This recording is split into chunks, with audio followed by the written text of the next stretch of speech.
BFM Business, Intégral Bourse, jusqu'à 18h, le Club de la Bourse. Deux invités en plateau avec nous jusqu'à 18h, Sébastien Lemonnier, gérant action européenne chez Mansartis, et Évariste Lefebvre, chef économiste de Natixis North America. Évariste, est-ce que Sébastien le disait tout à l'heure, le marché a corrigé, excès à la baisse, on corrige cet excès à nouveau aujourd'hui avec une reprise technique, mais fondamentalement derrière rien n'a changé. C'est vrai, quand on écoute le discours des banquiers centraux, ce matin, les minutes de la BOE, Banque Centrale d'Angleterre, on a un ton un peu plus dovish, voilà, parce qu'il y a la faiblesse de l'euro qui doit peser, parce qu'il y a la faiblesse de l'Europe. Les États-Unis, on a quand même des membres de la Fed où on entend le mot QI prononcé à nouveau. Alors je recontextualise pas volontairement parce que voilà, mais c'est quand même des mots qu'on n'entendait plus depuis un petit moment. On sent quand même qu'il y a quelque chose l'Afrique du Sud qui revoit à la baisse aujourd'hui ses prévisions économiques, qui évoque une économie qui a un tournant. Bon voilà, enfin on a quand même des petits signaux comme ça qui sont pas franchement positifs là. Non mais ce qui est très, très important et ce qui vient d'être plus ou moins dit, donc je vais résumer, mais en gros c'est vrai que l'environnement macroéconomique n'est pas une surprise. Tout le monde s'est étonné de la révision à la baisse du commerce mondial par le FMI.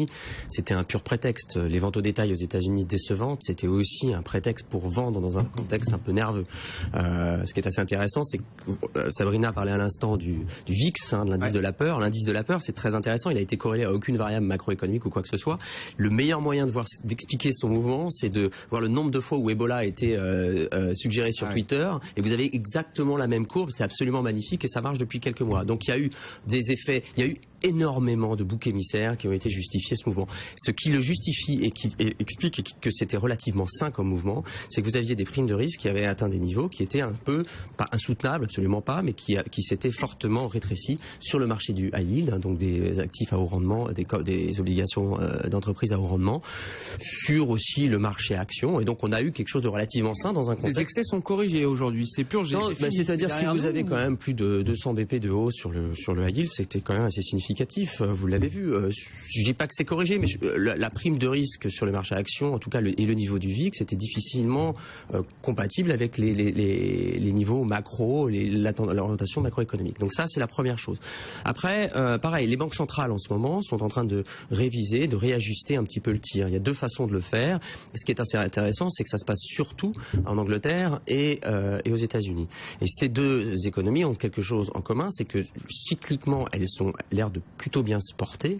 Structurellement, elles ont encore quelques faiblesses. Et la faiblesse, ce niveau à un point qui est similaire des deux côtés, ce sont les salaires. En particulier à Natixis, on a depuis longtemps émis de gros doutes sur une hausse des taux en 2015. Alors c'est vrai que là, il y a encore beaucoup de gens qui attendent une hausse des taux en 2015, mais il faut savoir que vous êtes dans un pays où vous avez un investissement très faible, vous avez des gains de productivité qui sont absolument catastrophiques, c'est-à-dire qui sont négatifs, et vous avez des salaires réels qui sont également négatifs. Comment voulez-vous justifier une hausse des taux dans un contexte pareil? Et ce qui se passe, en ce moment, on voit que les prix de l'immobilier sont en train de baisser parce que la BOE a fait exactement ce qu'il fallait faire. Elle a mis face à des excès sur des prix d'actifs, une mesure macro-prudentielle au lieu de lever ses taux. Donc oui, dans un contexte d'embellie économique, on pourrait envisager un rehaussement de la politique monétaire en Angleterre. Visiblement, c'est pas le cas. Quand on regarde les minutes qui ont été publiées aujourd'hui, on reste quand même sur un scénario où tant que les salaires n'accélèrent pas, les banques centrales n'auront pas besoin de se presser, et c'est la même chose aux États-Unis. Ça pose quand même problème parce que c'est quand même d'une certaine manière ce que le marché a acheté ces derniers temps. Alors sur la période récente, j'entends. Enfin, je veux dire, le marché était prêt à entendre le fait que les taux allaient remonter. On achetait les bonnes nouvelles parce que c'était des bonnes nouvelles. Je suis le premier à vous l'avoir dit et je pense que je le répète encore, c'est-à-dire qu'avoir des taux d'intérêt et notamment des taux d'intérêt à long terme qui augmenteraient. Et d'ailleurs, s'ils ont baissé, c'est surtout parce que c'est l'inflation contenue dans les taux d'intérêt à long terme qui a baissé. C'est pas tellement la composante réelle, mais la composante réelle est très basse. Et la composante réelle des taux d'intérêt, c'est la croissance. Et donc, si vous avez une hausse des taux d'intérêt relativement lente, pas comme on l'a eu à la fin de l'année 2013, mais relativement lente, qui confirme une embellie économique, les actions se portent à merveille dans un contexte pareil.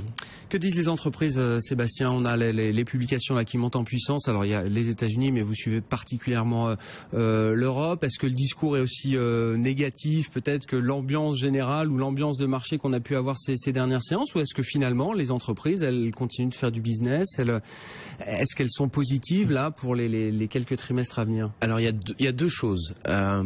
Le premier, qui est pas forcément très surprenant, c'est que les dirigeants d'entreprise sont plus prudents. Pourquoi c'est pas inquiétant? C'est qu'ils lisent à peu près les mêmes informations que nous tous. Ils voient les mêmes titres. Les PDG des de journaux. sociétés françaises doivent écouter BFM et BFM Business. Donc forcément, quand on n'entend que des choses négatives, on n'est pas très optimiste.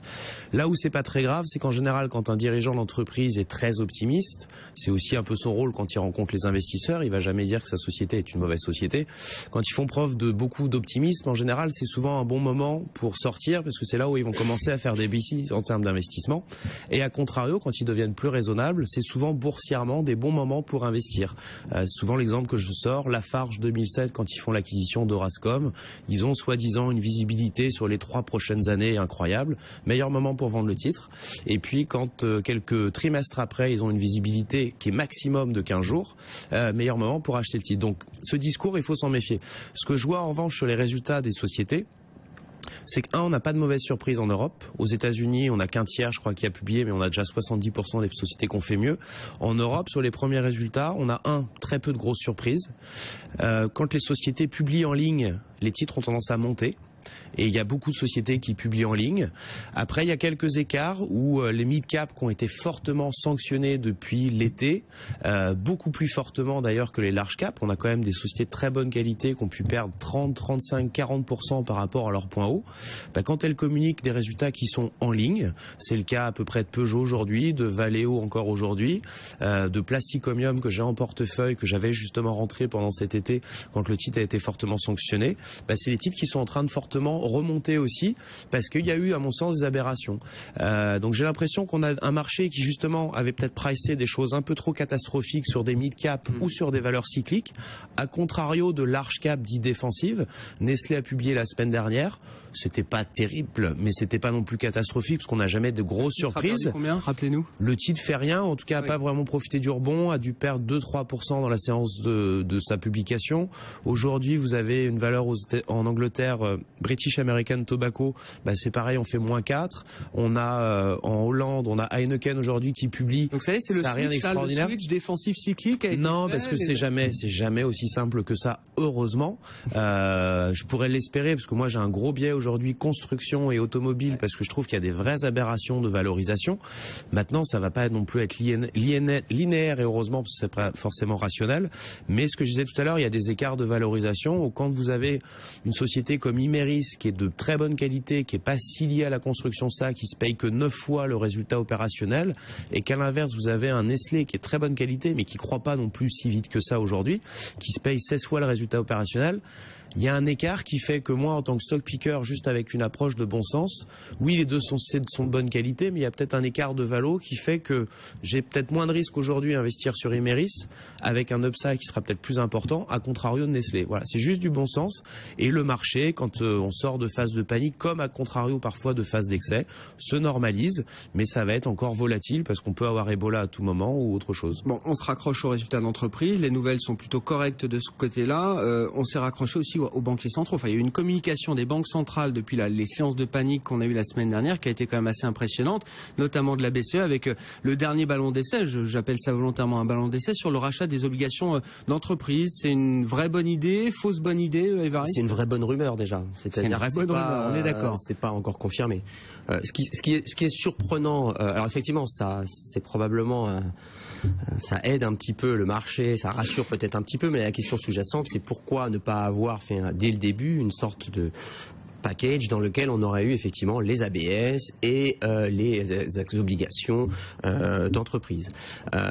C'est une bonne idée, ça dépend pourquoi faire. Si c'est juste pour acheter davantage d'actifs et augmenter la taille du bilan, après tout, la taille du bilan d'une banque centrale n'est pas nécessairement le garant d'une embellie économique. Après, la question qu'on doit se poser, c'est quel type d'actifs vont être achetés, on ne sait pas. Et ce qu'on sait, c'est que pour viser 1 000 milliards, il faut aller dans des niveaux de qualité de crédit qui sont relativement bas et donc qui peuvent vraiment énerver la partie nord, si je puis dire, de l'Europe. Et point très important, c'est que l'idée sous sous-jacente qui semble germer, c'est qu'en favorisant, en libérant des liquidités pour les grandes entreprises, peut-être qu'elles pourront prendre le relais des banques pour aider à financer les petites sociétés. Donc vous auriez un banquier central qui aurait vocation à aider des grosses sociétés pour faire le boulot de banques qui sont effectivement en ce moment contraints, pas spécialement par la Banque centrale, mais contraints pour des raisons de capital et donc de réglementation, et ne peuvent pas prêter plus que ça aux petites sociétés. À travers quoi, des outils, des crédits commerciaux, des avances de trésorerie, c'est des choses qui se font déjà beaucoup en Europe. Donc vous évoquiez tout à l'heure hors caméra donc le cas de l'Allemagne, mais on le retrouve un petit peu partout. C'est une des rares raisons, parce que finalement, est-ce que le canal du crédit pur fonctionnerait à travers les obligations adossées aux créances d'entreprise ou aux créances commerciales, donc les fameux ABS? C'est pas certain. C'est vrai que ça libère de la consommation de capital, mais est-ce que ça relance l'activité de distribution de crédit? C'est pas dit. Et racheter, faire baisser les spreads sur les grandes qui sont déjà relativement bas d'ailleurs, des grandes entreprises, finalement, à part les inciter indirectement à prêter et à aider finalement le tissu productif un peu plus petit, je vois pas trop comment macroéconomiquement ça peut améliorer le canal de transmission ou l'un des canaux de transmission de la politique monétaire européenne. Bon, Eval Novotny, un des membres de la Banque Centrale Européenne, se déclare favorable à ce qu'une étude préalable sur l'achat de dettes corporate, dettes d'entreprise, soit réalisée. Voilà donc pour les dernières infos autour de cette rumeur, effectivement, qui n'est pas confirmée, mais c'est vrai que ça prend quand même bien la forme d'un ballon d'essai. On verra, ce sera sans doute discuté, évidemment. Il y aura évidemment beaucoup de questions, on imagine, à ce sujet lors de la prochaine réunion de la Banque Centrale Européenne au début du mois de novembre. Messieurs, 17h30, c'est l'heure du fixing dans Intégral Bourse. BFM Business, Intégral Bourse, on refait la séance. Avec nos invités en plateau, Évariste Lefebvre, chef économiste de Natixis North America, Sébastien Lemonnier, gérant Action Européenne chez Mansartis, et par téléphone, Xavier Robert, qu'on retrouve, responsable trading et arbitrage chez Odeo et compagnie. Séance calme du point de vue de l'indice. Il y a eu pas mal de publications aujourd'hui. Le secteur automobile, là, notamment, Xavier, qui a été plutôt bien représenté. Peugeot, Valeo et l'ensemble du secteur est en hausse ce soir. Ouais, voilà, tout à fait. Donc on a eu aussi bien constructeurs que équipementiers qui ont commencé à publier. Donc on a vu du côté de Valeo que c'était, et du côté de Peugeot d'ailleurs, que c'était des chiffres d'affaires qui étaient plutôt pas mal, légèrement supérieurs aux attentes des analystes pour Peugeot en ligne du côté de Valeo, mais plutôt des chiffres de qualité. On a vu donc des chiffres meilleurs en Europe pour Peugeot. On sait que c'est là que se trouve leverage pour les bits, alors que du côté de Valeo, une belle performance en Europe, belle performance en Chine. La première montre se porte bien. Management a donné un ton toujours confiant pour la fin de l'année 2014, mais également pour 2015. Donc des publications plutôt de qualité. Survendu, l'automobile, ça a été survendu selon vous, Sébastien? C'est ce que vous nous disiez tout à l'heure avant la pause? Oui, je pense que clairement, reste un secteur qui est très cyclique. C'est un secteur qui peut être compliqué parce que parfois il peut aussi y avoir clairement des surcapacités. Là où pour moi ça a été survendu, c'est que de vendre parce que ça a bien monté, oui c'est vrai. De vendre, mais c'est pas non plus un argument suffisant. Il faut regarder la valorisation et les progrès que ces sociétés ont pu faire, notamment les fournisseurs automobiles, et de vendre sur des chiffres que macroéconomie. Pour moi, ça n'a pas non plus de sens. Faut regarder aussi l'âge moyen du parc automobile. Moi, si je prends l'exemple d'un Plasticomium, que je connais bien, que j'ai en portefeuille, Plasticomium, ça croît pas uniquement parce qu'on achète plus de voitures. Ça croît parce que derrière, il peut y avoir des facteurs structurels. Vous avez, que ce soit dans n'importe quel domaine automobile avec des acteurs comme Valeo, Faurecia, vous avez des changements technologiques, des changements industriels qui font que ces acteurs forts et solides gagnent des parts de marché sur d'autres acteurs, que des petits acteurs sont en train de disparaître. C'est aussi l'histoire de Plasticomium qui gagne structurellement des parts de marché, et donc à partir de là peut peut-être aussi avoir des économies d'échelle, augmenter ses marges. Donc l'économie c'est intéressant, je suis jamais à dire l'inverse. Moi je le vois plus comme un facteur de risque. Il faut juste pas confondre que les sociétés qui sont cotées en bourse ne souffrent pas forcément à toujours de l'économie, et elles souffrent sans doute moins que des sociétés qui sont pas cotées. Je pense que des Faurecia, des Plasticomium aujourd'hui prennent des parts de marché sur des acteurs qui sont pas forcément français, mais qui peuvent être chinois, allemands, etc., qui sont pas forcément cotés en bourse. Donc, il faut faire la part des choses. Je disais tout à l'heure, c'est un des secteurs, des rares secteurs qui a connu une hausse une révision à la hausse du consensus sur les estimations. Les valorisations étaient peut-être un petit peu tendues. on a baissé sur Plasticomium depuis que j'ai acheté, quand j'ai acheté par rapport au plus haut, on était à peu près à moins 35%. Ça fait quand même un mouvement très fort pour une société qui a rassuré sur ses résultats, qui génère du cash flow, qui a un bilan solide. On a eu des excès, on va avoir des corrections progressives, donc je suis pas surpris et je suis plutôt satisfait que l'automobile fonctionne. Ça, on a la même chose sur des constructeurs auto comme Volkswagen qui a énormément baissé sur des bruits qui parfois étaient très aberrants. Bon, et c'est vrai que quand on parle au patron de Plasticomium, qu'on lui parlait à l'époque de la crise du secteur automobile en Europe ou de la morosité du marché européen, il dit mais quelle crise, de quelle crise vous me parlez? Enfin, regardez en Chine ce qui se passe. C'est vrai que la Chine, ça profite à ses équipementiers, ça profite aux constructeurs aussi, Évariste. Et si on reboucle là avec le point de vue un peu macro, ça veut dire quand même qu'en Chine, il y a tout ne va pas. Enfin, il y a des raisons d'être inquiet, mais que finalement la croissance est toujours de ce côté-là du monde. La Chine est en quasi-stagnation, en fait, malgré les 7% qui sont affichés. Mais après, c'est toujours pareil. Quelles sont les statistiques qu'on regarde? Quand on parle de quasi-stagnation, c'est que, effectivement, on nous affichait un PIB cette semaine qui était conforme aux attentes. C'est ce qui est fait surprenant. En revanche, c'est vrai que si on regarde un petit peu toutes les statistiques de production d'électricité, des statistiques, même les exportations, si on regarde le commerce extérieur. Enfin, j'ai un pays comme la Chine qui bénéficie finalement des exportations nettes, mais par une relative faiblesse de la demande intérieure, c'est jamais un très bon signe. Après, loin de moi l'idée d'annoncer la fin du monde, un crack, l'explosion de la bulle immobilière. On sait tous qu'il y a un ratio de dette très élevé. On sait tous aussi qu'il y a une suraccumulation de capital. On sait malheureusement un peu plus qu'il y a un problème de salaire aussi très fort, c'est-à-dire que les salaires augmentent très très vite. Ouais. Et donc en gros des gains de productivité qui sont insuffisants pour compenser ça. On sait que le pays souffre aussi d'une montée en gamme, c'est évident. Et donc ça joue surtout à l'avantage des pays voisins. Maintenant, l'enjeu aussi qui est de changer de mode. C'est la prochaine crise, Non, c'est pas spécialement la prochaine crise, sauf que c'est juste que quand on essaie de passer d'un modèle fondé sur l'export à un modèle fondé un peu plus sur la consommation, dont la consommation de services, on peut pas avoir les mêmes rythmes de croissance. C'est tout. Il faut juste se faire à l'idée que les exportations et les importations de la Chine avant la crise, c'était de l'ordre de 25-30% par an. On est sur des niveaux plus faibles. Et c'est une des raisons pour lesquelles structurellement aussi le commerce mondial est faible. Et c'est pas le FMI qui changer de modèle en même temps là, parce que regardez, je veux bien croire que la Chine soit porteuse pour des vendeurs de voitures. En revanche, elle l'est pas pour les exportateurs de matières premières. On l'a tous vu quand même, parce que PSA qui bénéficie, comme on vient de le voir, de certains pays, de la croissance de certains pays, souffre en Amérique latine qui là aussi a surfé pendant plusieurs décennies sur le boom des matières premières, et en particulier tiré en particulier par la Chine. Donc franchement, c'est tellement compliqué de suivre l'économie chinoise. C'est un lieu de fantasme, et je pense que j'aurais plutôt tendance à croire, en tant que macroéconomiste, beaucoup plus les informations sectorielles qui sont fournies par les entreprises et des données réelles, brutes, qui se matérialisent dans des résultats, plutôt que des statistiques extrêmement hasardeuses. Et je dirais pas qu'elles sont manipulées, mais suivre la macro-Chine, c'est quand même un enjeu. Les ascenseurs, les voitures, enfin non, mais sans rigoler, ça c'est des bons indicateurs sur la Chine, ça. Ouais, après il y a plein de choses. Si je prends l'exemple de l'industrie minier, qui est quand même assez déprimée, on connaît tous les prix du minerai de fer qui sont quand même très déprimés. Aujourd'hui, il y a une crainte, c'est qu'en effet, sur les niveaux de prix actuels, il y a un tiers des acteurs mondiaux qui risquent de disparaître. Ces acteurs sont chinois. Ce qui est plutôt une bonne chose d'ailleurs. Mais ce qui est justement exactement une bonne chose. Donc tout le monde a eu peur sur des acteurs comme BHP, sur Rio Tinto. Mais c'est pas eux qui vont n'a pas en tête, c'est qu'un acteur comme Rio Tinto aujourd'hui, quand il crée des nouvelles capacités, ce qui fait peur au marché, il est créé sur un coût cash par tonne produite aux alentours de 30-35 $ la tonne. Ces acteurs chinois qui vont disparaître, en fait, ils n'ont rien à faire ici.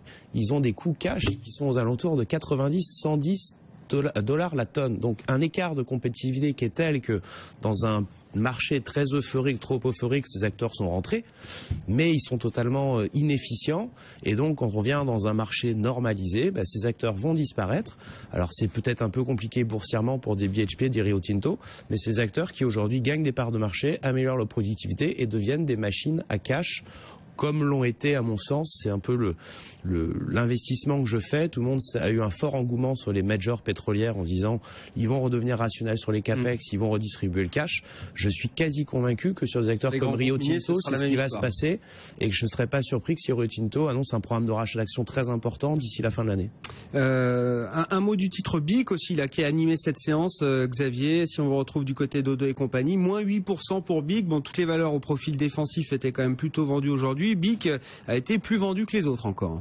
Ouais, elle avait plutôt très bien résisté par rapport au sell-off qu'on avait pu constater sur les small et mid pendant la grande volatilité qui a marqué les dernières semaines. Donc BIC, c'est une société de qualité véritablement. On le sait tous depuis pas mal de temps, et donc chaque publication qui est inférieure aux attentes a tendance à être fortement sanctionnée par le marché. Ça a été le cas ce matin avec toutes les divisions finalement donc en dessous des attentes. Ça n'enlève rien à la qualité fondamentale de la société sur le moyen terme. Encore une fois, ça reste une société absolument magnifique, mais quand on a aussi bien résisté par rapport au marché, que les attentes sont aussi élevées, chaque déception est sanctionnée. Merci Xavier. Xavier Robert, responsable trading et arbitrage chez O2 Compagnie, un BIC qui chute de 8% ce soir dans un marché parisien qui progresse, plus 0,6%, je vous rappelle, en clôture pour le CAC. 4105 points, on marque une dernière pause, on retrouve nos invités du Club de la Bourse dans un instant. BFM Business, Intégral Bourse, 15h, 18h, la bourse en temps réel.